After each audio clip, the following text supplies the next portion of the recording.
Hey everyone, today we have our good friend Naz joining us once again. We are less than a week away from his fight against John Herrera at Fury FC 52.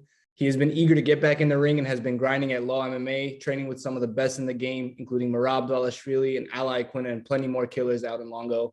Welcome back, brother. Good to have you on. How's everything? Thank you. Good to be on. Everything is good, man. Everything is good. I'm happy to be back. Happy to be grinding, training. Happy to be looking forward to a fight next week. I can't wait, man. So I have a few questions about your fight in a minute, but right before we started recording, we started talking about the boxing fight from last night, Tyson Fury versus Wilder, the trilogy fight.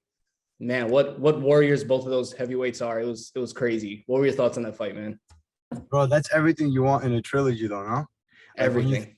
when you think of like promoting a trilogy, right? You've seen two guys fight already twice, and now it's like what can make a trilogy interesting? What makes a third fight interesting?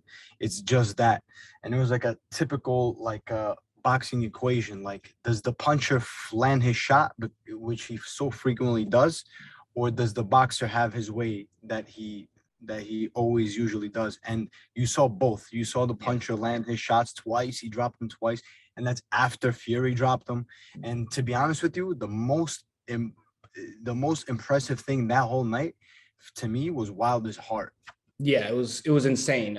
Wilder definitely made crazy improvements from his last fight. We saw, Tyson Fury had him backing up in the last fight, which is pretty much what cost him the fight. In this fight, he made a lot of changes. He started going off the angles a bit more and, moving better, not just backing up when Tyson Fury wanted him to. So Wilder, the guy made some insane corrections. Both guys, heavyweight boxing.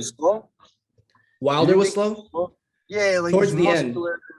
I don't know if it was like mentally, like he was starting to give up, like he couldn't handle it anymore. Like towards the end, he was definitely slowing down. But like you said, the guy had phenomenal heart. He just kept swinging. He did not give up until the referee stopped it.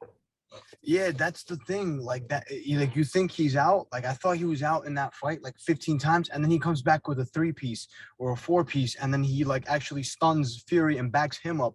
And this is not. He just like ate a shot, and he's looking like he's slightly hurt. This guy's like wobbling all over the ring. Fury's walking him down, having his way, landing a beautiful jab, and then it looks like Wilder's just about to go down, and then he just 4-pieces him and then starts backing Fury up. Like that's the like, and these are heavyweights too, so it's like the craziest thing you can ask for in a trilogy fight. Yeah, I don't think there's any argument that Fury's the better boxer. Wilder was looking for, that one punch finishing punch that he just always has, but he couldn't find it that night. He did drop Fury a couple of times, like you said, but man, this was a fight for the ages. I think it's definitely going down in the history books as one of the greatest heavyweight fights. 100%, man. I agree with you. So, brother, let's get to your fight. We're about 5 or 6 days away. First and foremost, how are you feeling going into this fight? I feel phenomenal. I feel like the best I've ever felt. Of course, it's cliche to say, right? But you know yourself, I've had so much camps back to back with no end game of it, like no fight, So all this whole time was just me getting better. And Sunday night, I know exactly what I'm gonna go in there and do, but nobody else knows. And that's the beautiful part of it. That's why I can't wait to go out there and display and show. Anything can happen in a fight, of course, but I'm just saying, like, the way I feel, the amount of ready I am is, I just can't wait to get in there. We're a week away. I fight on Sunday. It's going to be on UFC Fight Pass, by the way. And it's like in the daytime, but for New York, it's going to be like 4:35, something like that. So we fight in the afternoon over there in Texas. And then it's going to be in the afternoon. It's going to be like closer to the evening in New York. So I don't know, man. I can't wait. You mentioned yourself, like I train with killers, and like I just finished sparring with 2 prospects, and like it's just, I don't know, man. I didn't skip a day since the last fight, and everything that transpired. I've just been through a lot of things in the last 18 months, the last year and a half, or however long it's been since I've been out of the ring. A lot of things have happened that matured me mentally, physically, and I've done all these camps. I didn't skip a day in the gym. I honestly have been doing back-to-back camps, and even if I wasn't doing camps, I was just in the gym growing. Sarah BJJ is crazy, you know what I mean? The amount of growth you get there is just insane. So I can't wait to show that. Can't wait to show some grappling, wrestling exchanges, just everything overall, So yeah, man, I'm stoked. I'm healthy. No, obviously we have a week, anything can happen. I've gotten to the fight a day or the weigh-ins before, and then weigh-in scandal and this and that. But like I know this guy I'm fighting, he's tough. I'm assuming he's gonna show up. He's gonna be fine, and we'll throw down. I can't wait. So last time you were on the show, you said part of the reason you haven't been as active as you wanted to be was because injuries kept you out of the ring. Since our last conversation, we know you broke your hand during training. How's your hand feeling? Is it giving you any issues, any injuries going into this fight, or are we going to see 100% Naz? Yes, 100% Nas, because I took the time to rehab it, and I got with some good people in Brooklyn that know like this just physical therapy, and the stuff I was doing, it wasn't like protocol. So like the guy that was working on my hand, he did a really good job. And I took the time. It's been like 5 months since the break. So just the time alone has helped my bone heal, and I was doing all the right things. I got back into sparring at the right time because I was so eager to I was so eager to prove myself. At that point, it was already over a year since I was out of the ring. So like having that fight, having that camp go down like that and just breaking my hand, it just made me that much more eager. So I gotta credit my team for not like letting me rush too much, because after every like setback, I tried to rush back in. So I did the right things. I did all my homework. Everything was professional. The team, the physical therapist, a couple of guys that helped me out. I feel great, and I'm gonna be 100% next Sunday. Beautiful, man. Can't wait for that. You also just mentioned that you've been out about 18 months since your last fight. Do you think that time away is going to affect you at all? I know you said you've been grinding in the gym, but I guess the lights on you might be a little bit of a different feeling, I would assume. So That's true. That's true. But I've had layoffs before, just never this long, but I've had layoffs before.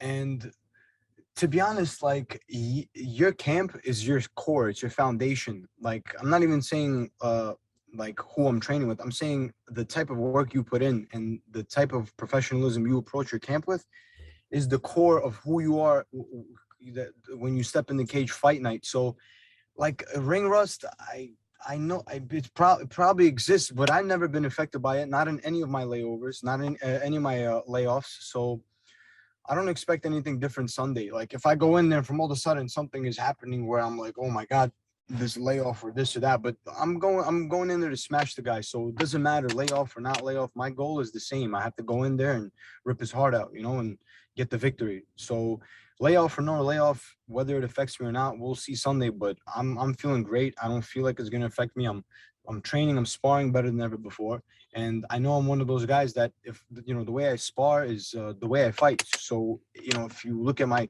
past fights, the way you saw me fight is the way I was sparring. So layoff or not, like I'm expecting to feel fine. So let's see Sunday night.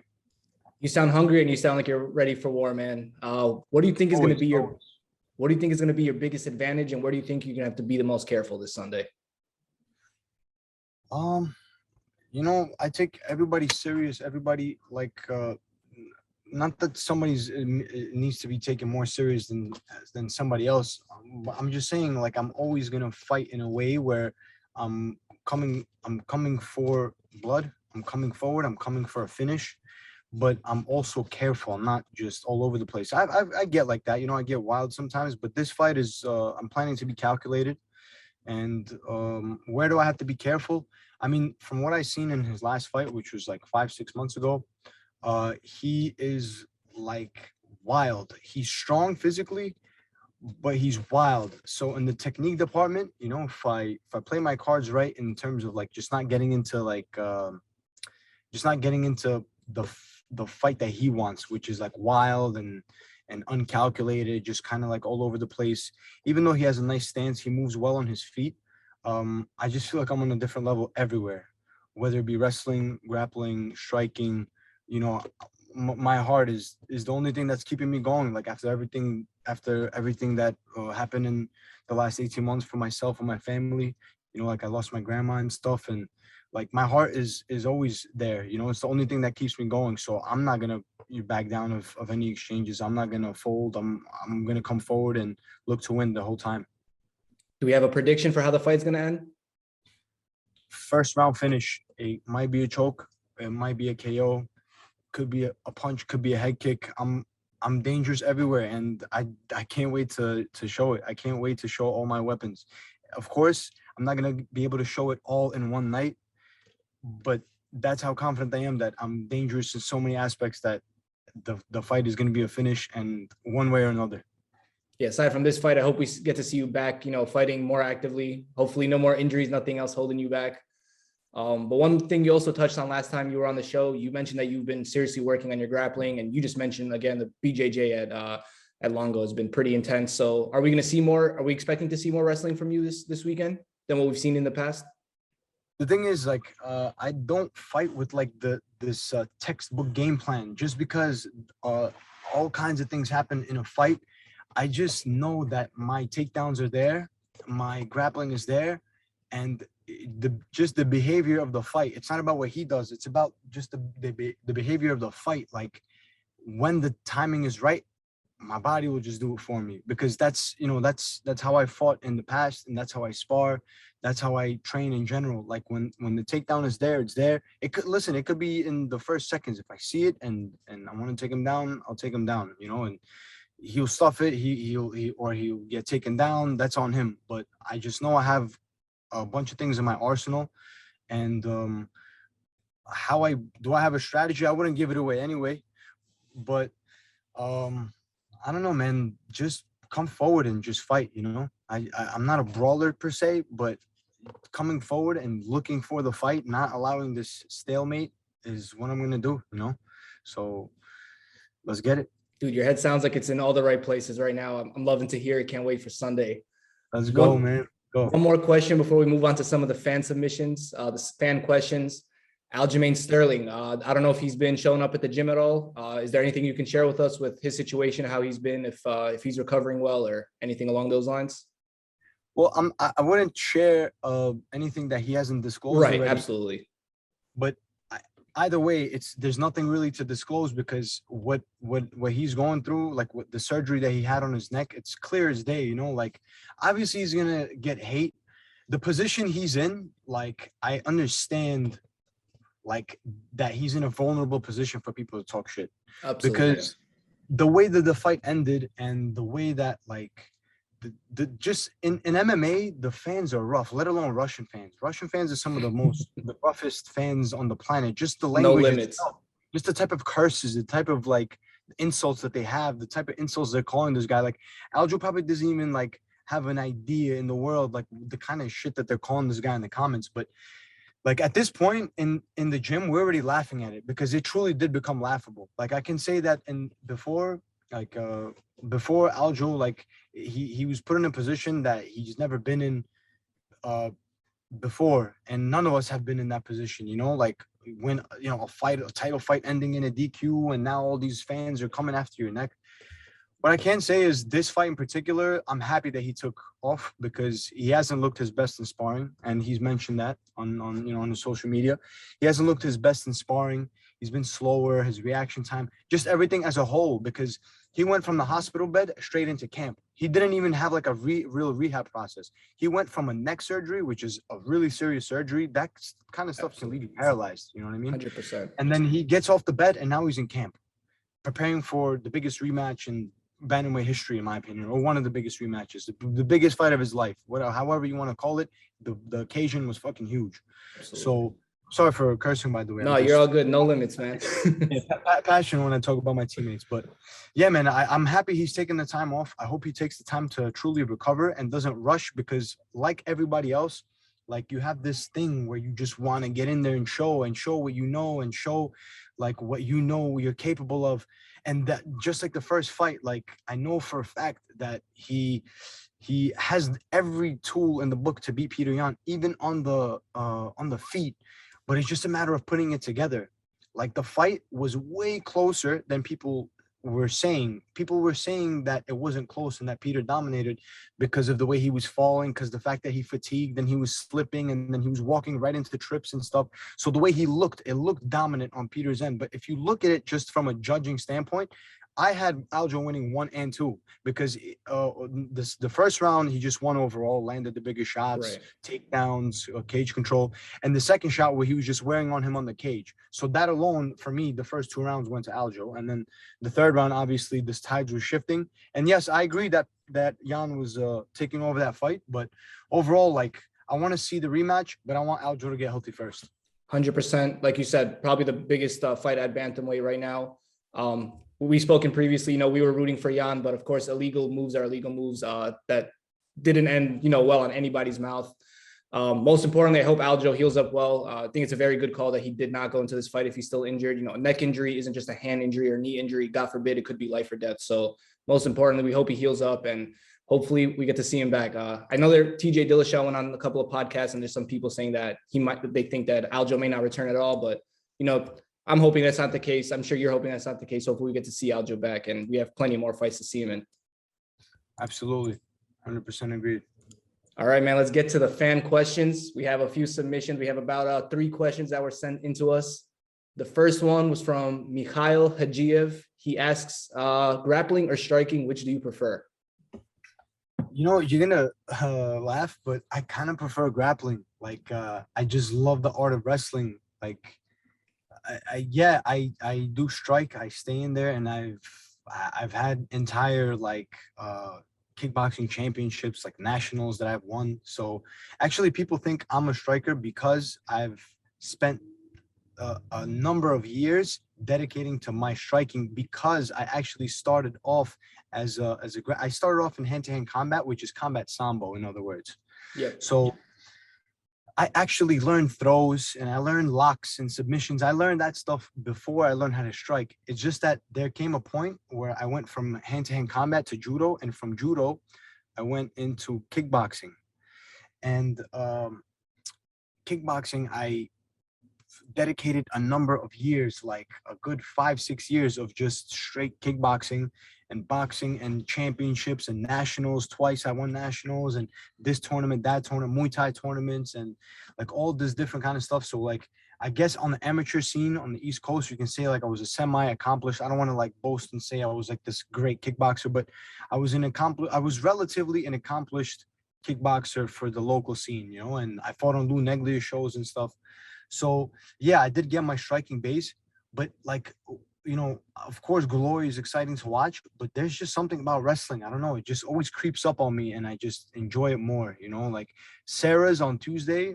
There's nothing like it, even though I love the striking. I love the whole MMA as a whole. Like, but I would say, like, let's put it this way, 51% grappling and 49% striking. That's exactly the way I would describe myself in terms of enjoyment of either one. That's beautiful. Yeah, we started as Johnny and I started off in judo, and we wrestled in high school and did some sambo as well for a little bit. So haven't had the striking experience, but, similar mix of just between the combat sambo and the judos, the grappling and the dynamics there are very similar. And then once you get to the sambo, you add the punches and the kicks, and it's basically MMA without the cage.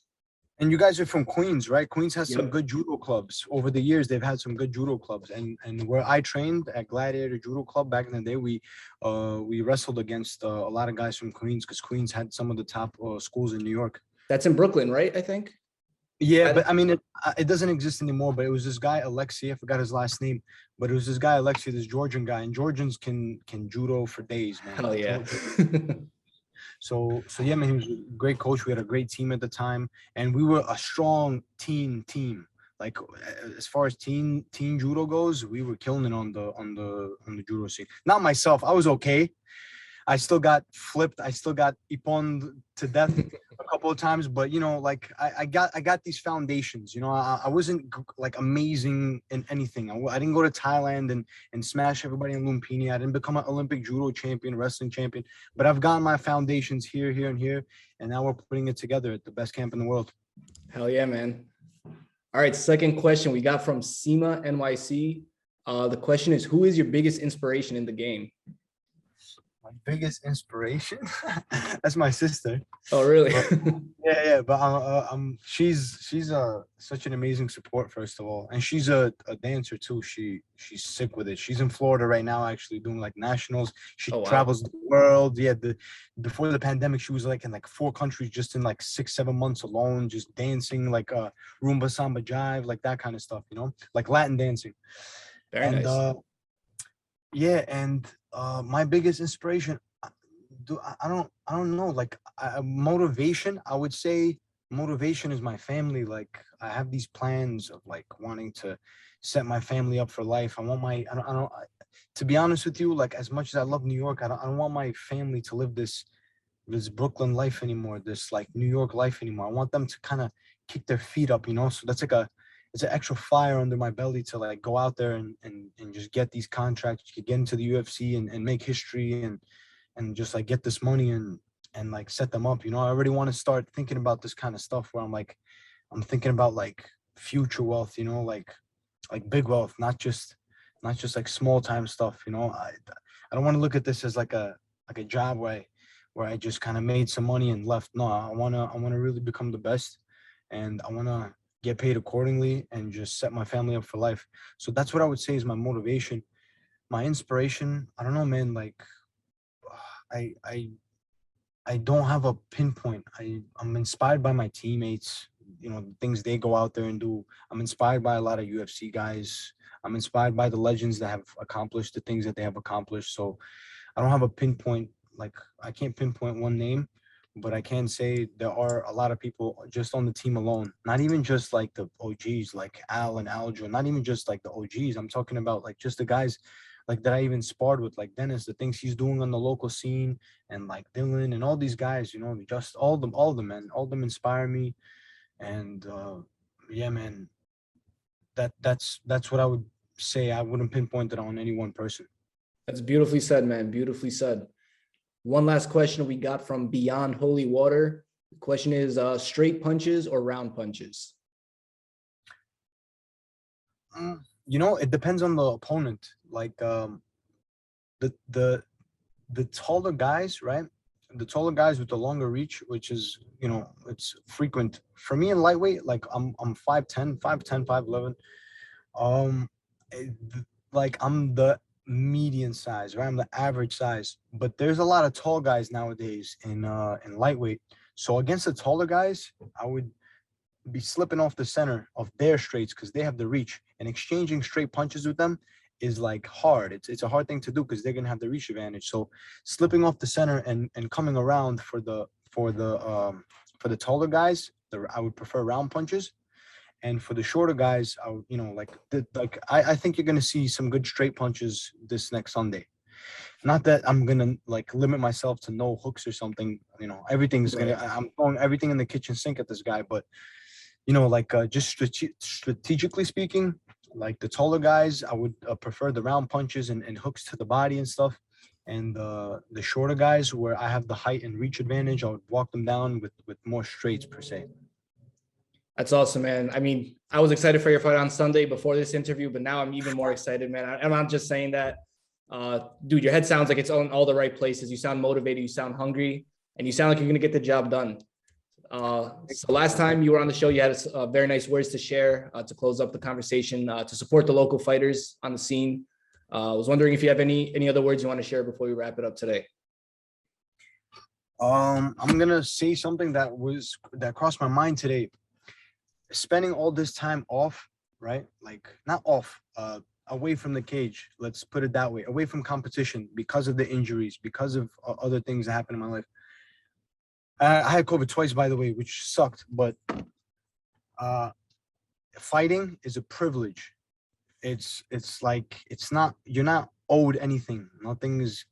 You're not owed anything. You're not guaranteed anything. So enjoy this. Enjoy the journey. Enjoy every step of the way. As crazy as it sounds, try to enjoy the tough moments too, because the tough moments are what make you stronger. They prepare you for the bigger moments. I say I want to be this, and the best. Well, to be the best, you have to be strong mentally, and maybe all this time away was just God's way of strengthening me here, so I can tighten up and He has maybe bigger fights for me, bigger things coming. So I'm just learning now to like enjoy life and the journey like much easier than before. I'm not saying that I didn't enjoy it or anything like that, but it's just coming to me much easier, much more naturally. Like enjoy the journey. That's what I can say, because like I'm 23, then I'm 25 and 27. It all feels like the same 2-year stretch, Right. but yet that's like 5 years right there. Boom, gone. So you don't have time to dwell and be. You have two choices. You either think negative or think positive. And I suggest for everybody to always stay positive. Do whatever it is that makes you feel positive, whether it's the music, the people you surround yourself with, whatever it is that helps you get in that good vibe, in that good space. Do that, because we only live once and we only have this career once, which is even shorter than life itself. What's a career? What, 10 years? Okay, let's say I fight till I'm 35. I don't want to be a 43-year-old trying to fight. I hope that everything is said and done for me by, I don't even want to set an age, because I don't have a restriction. I just want to do it as much as I enjoy it. So that's why I'm trying to enjoy every day, every step of the way, because we only do this once. And you don't want to look back and be like, oh, well, I did all this, but I didn't enjoy any of it, or I only enjoyed half of it. I'm trying to enjoy every single day, every single camp, every single fight. As crazy as it sounds, every single injury, because this injury has made me stronger. This injury has made me stronger. That injury has made me stronger. And that's it. So enjoy life, enjoy your careers, enjoy every day. Beautifully said, brother. Best of luck this Sunday. We're going to be tuning in for sure. Going to be watching you. Everybody's going to be on UFC Fight Pass. Be sure to tune in this Sunday.